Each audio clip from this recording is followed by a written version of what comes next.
Hello guys, welcome. So tingnan natin kung ano yung energy ng person mo. So be open-minded, hindi halos lahat makaresonate. Thank you nga po pala sa mga nagsusubscribe, sa mga bumabalik. Maraming salamat. Give me the message, ano yung energy ng person mo ngayon? Give me the message, ano yung energy ng person mo ngayon? Give me the message, ano yung energy ng person mo ngayon?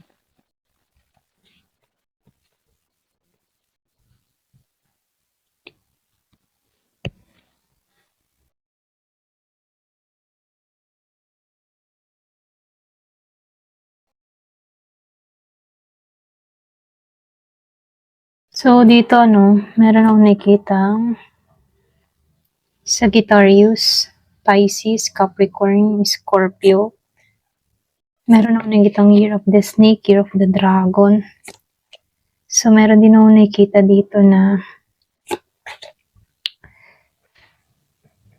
Aries, Leo, Sagittarius, Virgo, Taurus, Capricorn, Gemini, Libra, and Aquarius. Pero mas malakas dito ang water sign. Scorpio, Cancer, and Pisces. Fire sign, Aries, Leo, Sagittarius.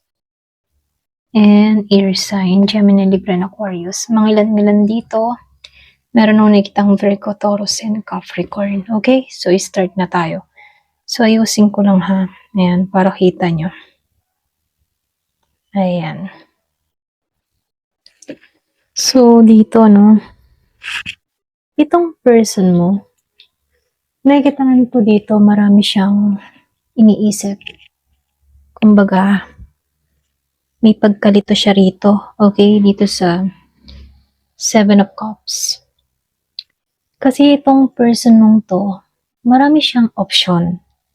Maraming distraction or pedreng. Maraming emosyon na hindi niya ma-figure out. So, ibig sabihin, hindi siya nananahimik dito dahil meron siyang malinaw na desisyon.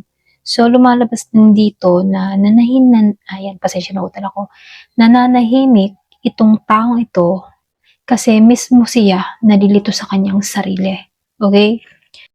So, nakikitaan ko dito, meron siyang sinusubukan na kontrolin yung kanyang emotion dito. Kumbaga, pinipigilan niya ba yung kanyang sarili? Meron siyang mga inner battle. Imbes na magsalita ng padalos-dalos, mas pinipili niyang manahimik para balansihin yung nararamdaman niya rito. So, nakikitaan ko dito, na itong taong ito, hindi ito agad, yung hindi ito karma ha. Kumbaga, nakikitaan ko lang dito na meron siyang self-control kung bakit nananahimik dito. Siyempre, yung iba sa inyo, sa tingin mo, kinakarma na tong tao na to. Pero dito, nakikitaan ko dito, hindi ganon kasi hindi naman halos lahat pare-pareho ang energy ng mga person nyo. Okay? So, nakikitaan ko dito, andito lang siya sa pwede rin sabihin, yung mga tipo na kinikilala niyang maigi yung kanyang emosyon, yung kanyang nararamdaman. Kumbaga, binabalanse niya dahil ayaw niyang mawala. Okay? Kumbaga, itong tao na to, bago siya gumawa ng aksyon, tinitingnan niyang maigi, okay, yung sitwasyon. So, nakikitaan ko rin dito, meron nung nakikitang Queen of Cups reverse. Kumbaga dito si Queen of Cups reverse, meron lang ako nakikita ditong tao na meron pang immature. I mean, yung immature pa siya. Pwede siyang nasasaktan pero marunong mag-open up. Okay? Yung iba sa inyo, pwedeng ganitong klase yung person mo. May pagka-immature, Yung iba naman sa inyo, nakikitaan ko dito, meron siyang tampo. Pero, hindi niya ba kayang sabihin kung ano yung dahilan kung bakit nagtatampo to, kung bakit meron siyang sama ng loob. Kumbaga, hirap siya na i-express yung kanyang nararamdaman, okay? Ayan, pasensya na sa ingay ng tricycle, So, nakikitaan ko dito, no, meron ditong overwhelm pagdating sa kanyang emotion, okay? So, nakikitaan ko rin dito, no, lumabas kasi itong si Three of Cups, and then nakikitaan ko rin dito si Ten of Cups, okay? Pareho silang naka-reverse.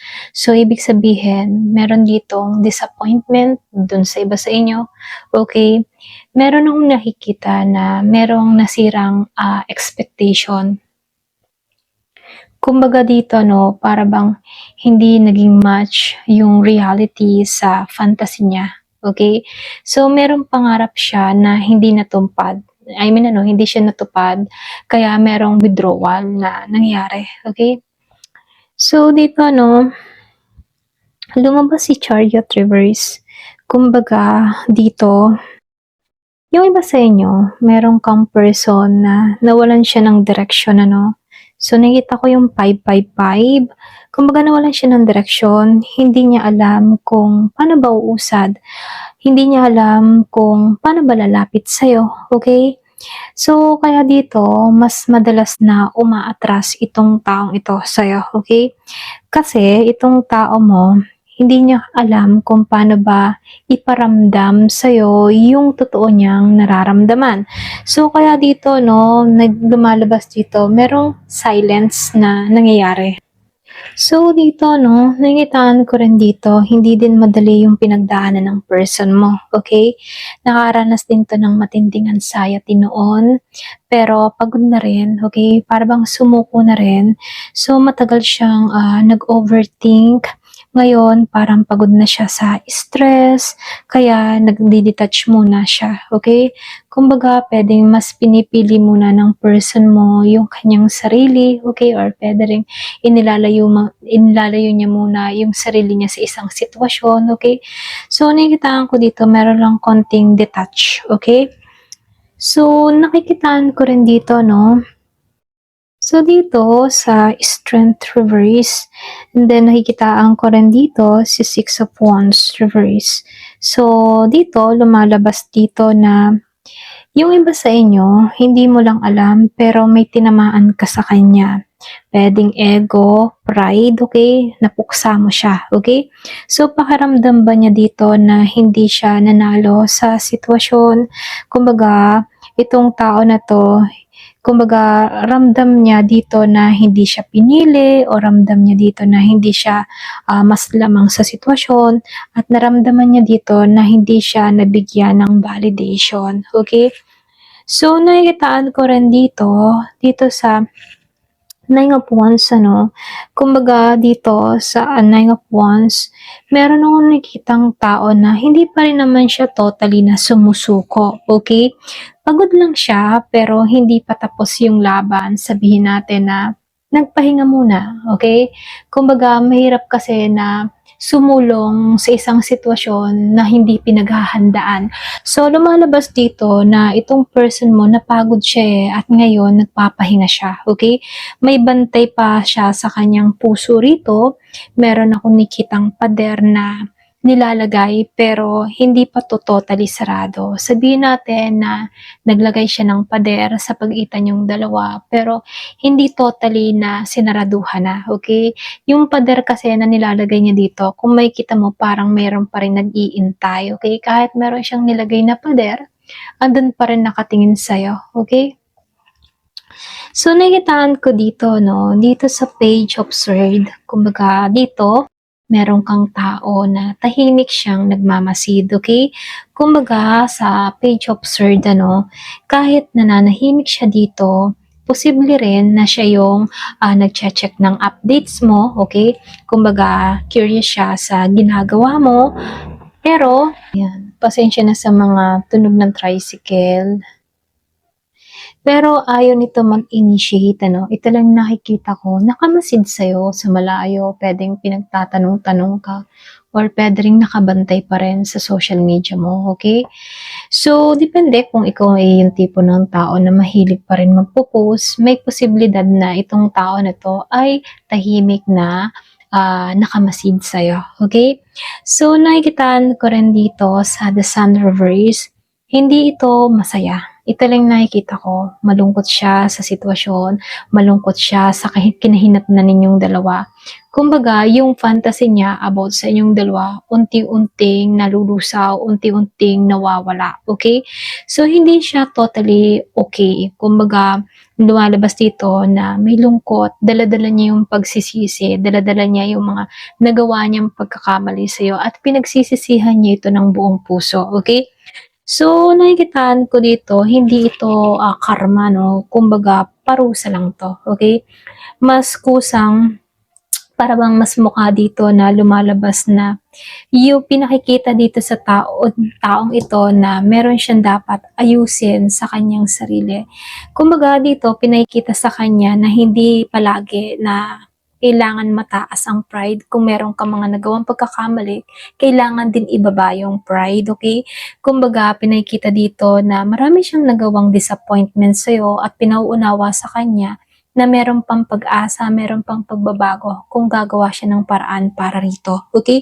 So, nakikitaan ko dito, kung may karma man dito, no, yung karma ay nakikitaan ko rito, sariling action niya. Kumbaga, kung dati siya yung nagkulang, ngayon siya yung nakakaramdam ng pagkawala. Okay? So, ito lang nakikita ko, no, kung ikaw man ay nasaktan nung una, ngayon, siya naman yung nasasaktan. Pwedeng yung iba sa inyo, naka-recover ka. Okay? Kumbaga dito, pinararanas din sa kanya kung ano yung feelings ng naramdaman mo before. Okay? So, nakikita ko dito, dun pumapasok ngayon yung pagsisisi at talagang pinagsisisihan niya. Okay? Ayan, ito lang yung, ayan, pasensya na, no? Ito lang yung nakikita ko, no? Kumbaga, dito, yung pananahimik niya kasi, hindi dahil wala siyang pakialam, ano? Lumalabas lang din dito, nananahimik itong tao na to, dahil hindi niya makontrol yung emotion niya. Okay? So, meron nung nakikitang na, pwedeng nasaktan mo rin siya, or pwede rin nasaktan mo yung ego niya. At takot din tong tao na to na alam mo yung ma-reject or pwede rin takot din siyang masaktan muli, ganun. So, ibig sabihin, ano, hindi pa siya totally tapos yung energy dito. May mga hint na paghihintay at pag-o-observe. Pwedeng inoobserbahan ka muna niya sa malayo at saka lang tukikilos kapag okay na ang lahat. Okay? Ayan, hanggang dito na lamang po. Thank you for watching. Love and peace.